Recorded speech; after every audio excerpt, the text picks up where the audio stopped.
दोस्तों, हम अपने जीवन में हमेशा अपने मन को लेकर परेशान रहते हैं। हम यह सोचते हैं कि हमारा मन भला शांत कैसे होगा। हमारे मन में तो तरह तरह के विचार चल रहे हैं। हम काम कुछ और करना चाहते हैं, लेकिन हमारा मन हमसे कुछ और ही काम करवा लेता है। इससे पहले कि आप अपने मन को शांत करने का प्रयास करें, यह जानना जरूरी है कि मन का व्यवहार शांत होने वाला ही नहीं है। अगर मन शांत होने वाला हो सकता तो इस दुनिया में सभी के मन शांत हो गए होते और हर कोई अपना जीवन सुखी सुखी बिता रहा होता। फिर ना तो कोई हंगामा होता और ना ही किसी तरह की कोई तकलीफ। सभी का जीवन खुशी खुशी बीत रहा होता। फिर ना तो आप और ना ही मैं पैसे कमाने के पीछे भाग रहे होते।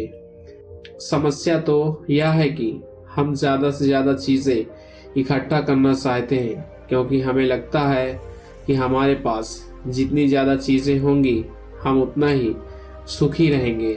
लेकिन वास्तविकता तो यही है कि बाहर किसी भी चीज़ में कोई सुख नहीं है और ना ही उनमें कोई सुख और ना ही उनमें कोई दुख है। और यही कारण है कि जब हम किसी चीज के पीछे भाग रहे होते हैं, जब हम कोई चीज पाना चाहते हैं, तो उसे पाकर हमें पल भर के लिए खुशी तो मिलती है, लेकिन बाद में हम उस खुशी का एहसास नहीं कर पाते।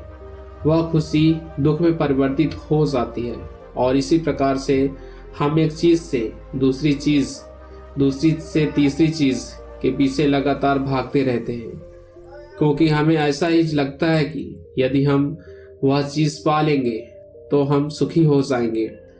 लेकिन वास्तविकता में वही सुख हमारे दुख का कारण बन जाता है, जिस कारण हमारा मन बेचैन रहने लगता है।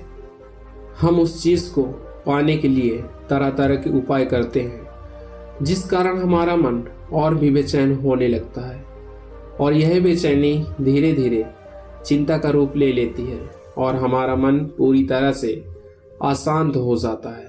हमें कुछ भी अच्छा नहीं लगता। हमें लगता है कि जो कुछ हमने मांगा था उसका उल्टा हो रहा है, सब कुछ हमारे विपरीत जा रहा है। और फिर हम अपने मन को शांत करने के लिए ध्यान करना शुरू करते हैं, क्योंकि एक ध्यान ही वह मार्ग है जो हमें ज्ञान की ओर ले जाता है। वह हमें यह बताता है कि बाहर किसी भी चीज में कोई सुख नहीं है और ना ही दुख है। दुख और सुख तो हमारे मन का भ्रम है। यह हमारे मन की एक उपज है, जिसके लालच में हमारा मन हमें यहाँ वहाँ भगाता रहता है। जैसे कि महीनों से भूखे एक भिखारी को अगर एक सूखी रोटी भी मिल जाए तो वह उसके लिए सुख है, वह उसके लिए अमृत है। और ठीक उसी के विपरीत यदि किसी धनवान के घर पर 56 प्रकार के भोग भी बन जाएं, तब भी वह उसे खाकर तो दुखी ही रहेगा। यह तो उनकी मन स्थिति पर निर्भर करता है। इसे और अच्छे से समझने के लिए आज की जो कहानी मैं आपको सुनाने जा रहा हूँ, इस कहानी के माध्यम से आप यह समझ पाएंगे कि हमारे मन की स्थिति क्या है और हम इसे कैसे नियंत्रित कर सकते हैं। तो चलिए बिना किसी देरी के कहानी शुरू करते हैं। एक समय की बात है, एक गांव में एक युवक रहता था जिसका मन बहुत ही अशांत था। वह हमेशा तनाव में रहता। वह अपने मन को शांत करना चाहता था, लेकिन उसे कोई भी उपाय नजर नहीं आ रहे थे। उसके जीवन में कई प्रकार के दुख थे, जिनके कारण वह हमेशा तकलीफ में रहता, तनाव में रहता। एक दिन उसे पता चला कि उसके गांव में एक बौद्ध भिक्षु आए हुए हैं, जो सभी को दुख और सुख पर उपदेश दे रहे हैं। वह युवक तुरंत ही घर से निकला और उनके आश्रम जा पहुंचा।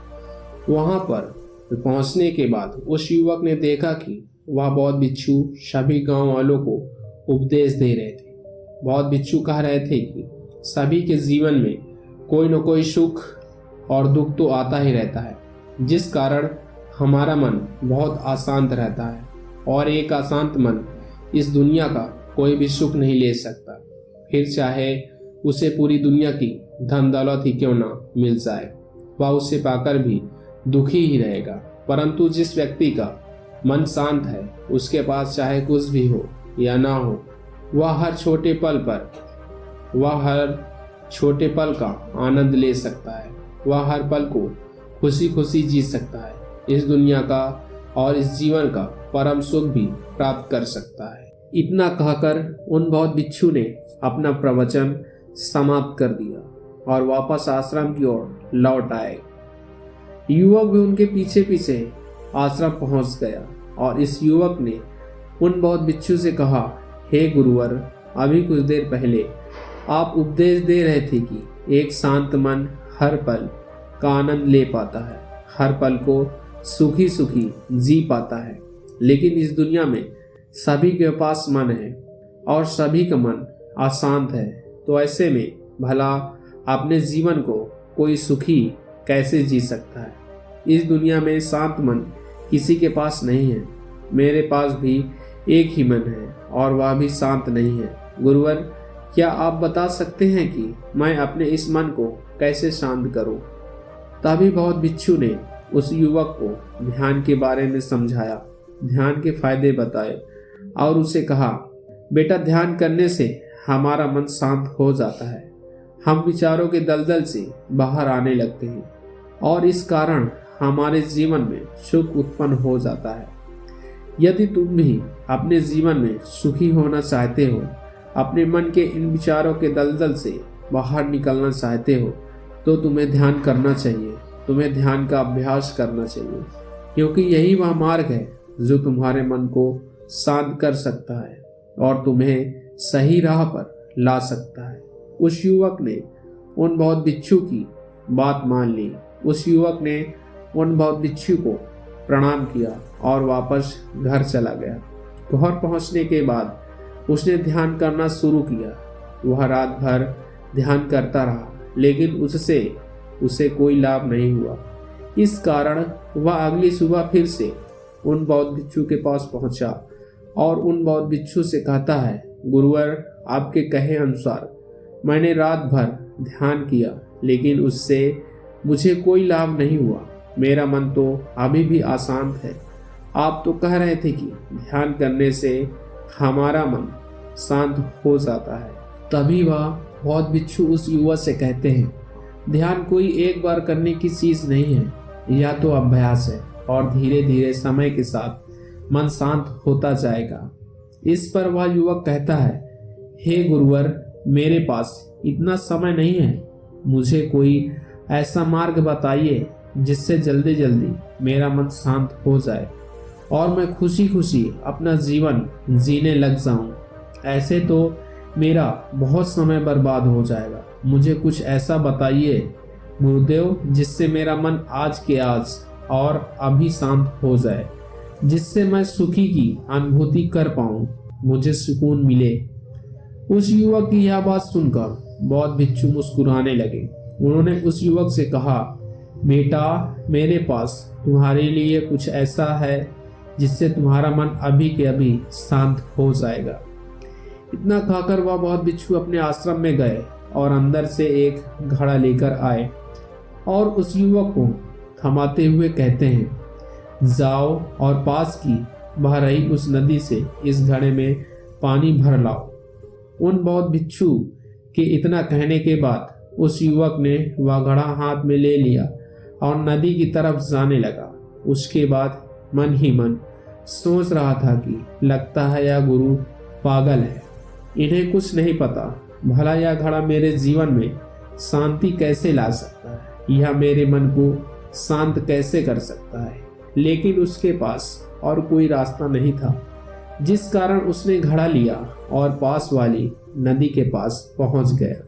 उसने उस नदी में से उस घड़े में पानी भरना शुरू किया, लेकिन जैसे ही उस व्यक्ति ने उस घड़े को नदी से बाहर निकाला तो उस युवक ने देखा कि उस घड़े के चारों ओर छोटे छोटे छेद हैं, जिससे पानी तेजी से बाहर की ओर निकल रहा था।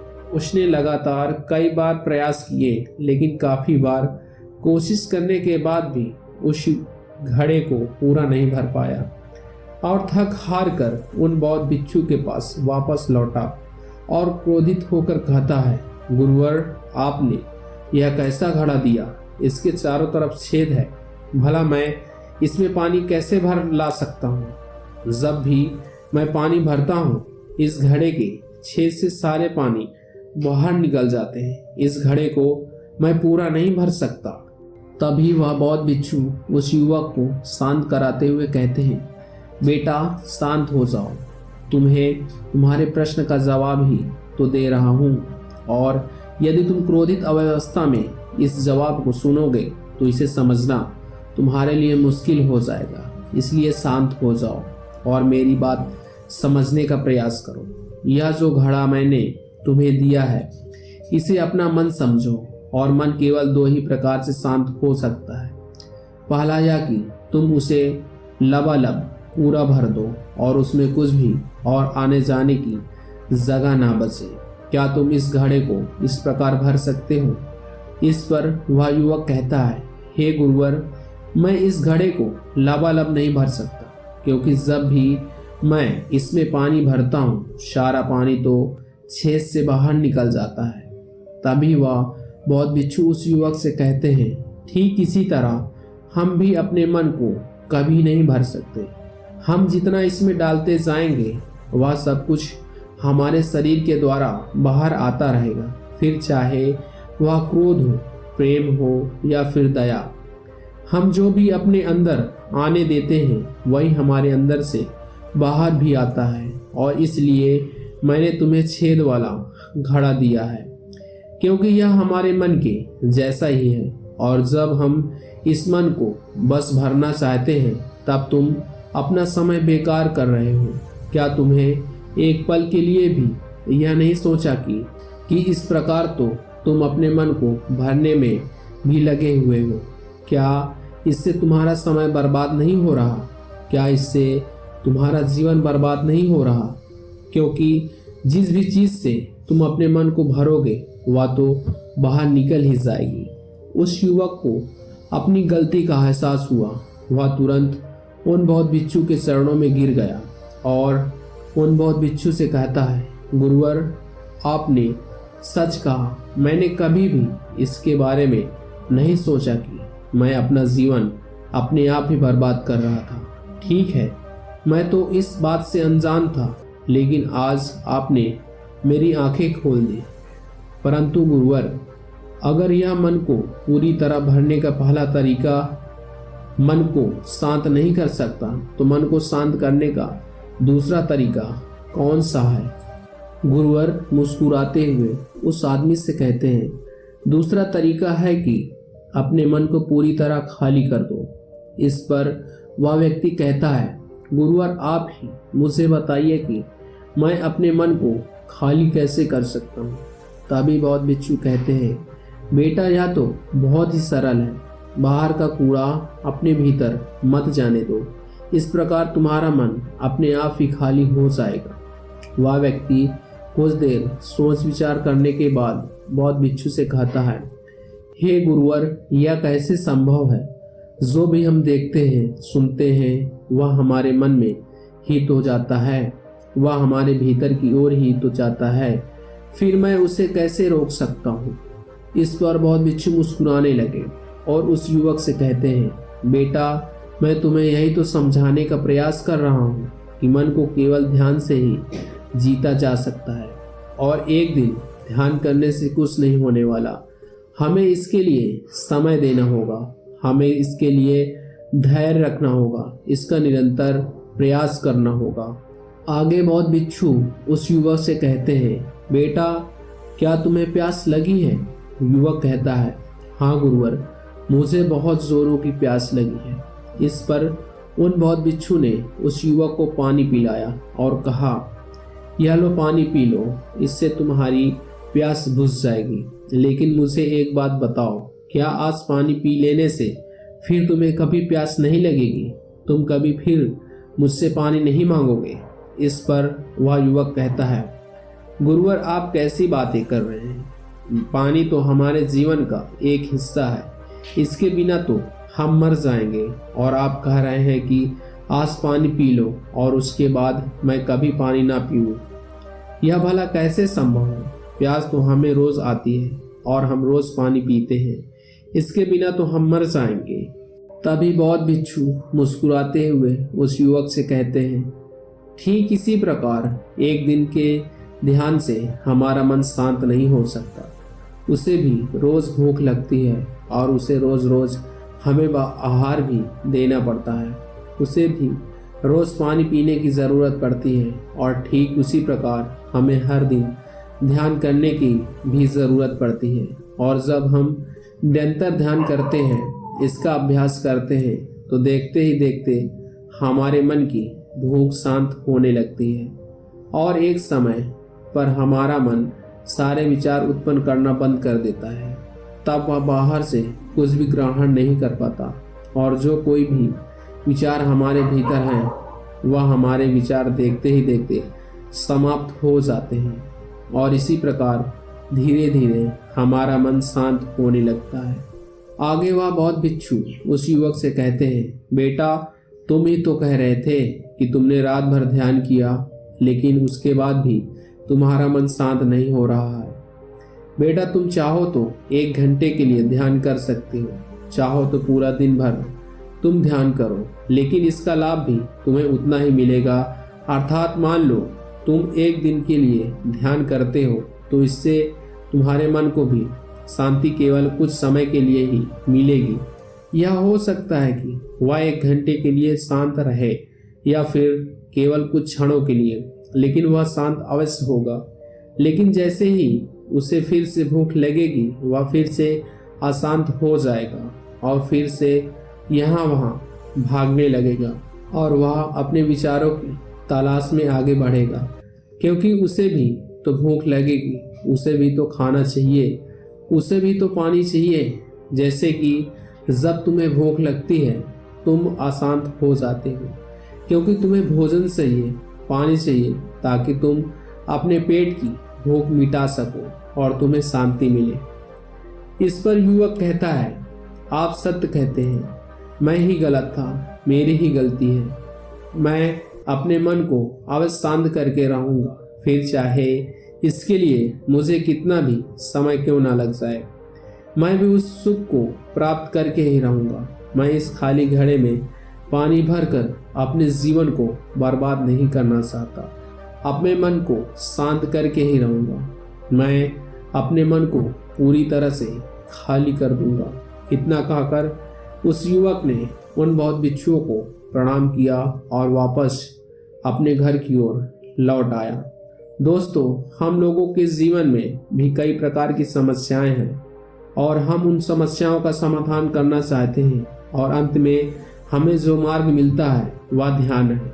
हम ध्यान तो करना चाहते हैं, लेकिन हम उसके परिणाम को तुरंत पाना चाहते हैं। जब हम शुरू में ध्यान करते हैं तो हमें उसका कुछ भी लाभ नहीं मिलता और हमें लगता है कि यह व्यर्थ है, इससे हमें कोई भी फायदा नहीं होने वाला, क्योंकि हमें तो सब कुछ जल्दी जल्दी चाहिए। लेकिन वास्तविकता तो यही है कि ध्यान सब्र और समय मांगता है और साथ ही उसे शांति भी चाहिए, परंतु इतने आसान कि हमारे भीतर ये तीनों चीज़ें नहीं हैं। इसलिए अपने भीतर धैर्य पैदा करें। जब आपके भीतर धैर्य पैदा होगा तभी आप सब्र, समय और शांति के महत्व को समझ पाएंगे और फिर आपका समय चाहे कैसा भी क्यों ना चल रहा हो, आप हर समय खुश रहना सीख जाएंगे। अगर आपका मन अशांत है तो यह किसी और के हाथों में नहीं है कि वह आपके मन को शांत कर सके। यह तो आपके हाथों में है कि आप अपने मन को किस प्रकार और कितनी देर के लिए शांत कर सकते हैं। दोस्तों, आपने आज के इस वीडियो से क्या सीखा वह मुझे आप कमेंट में बता सकते हैं।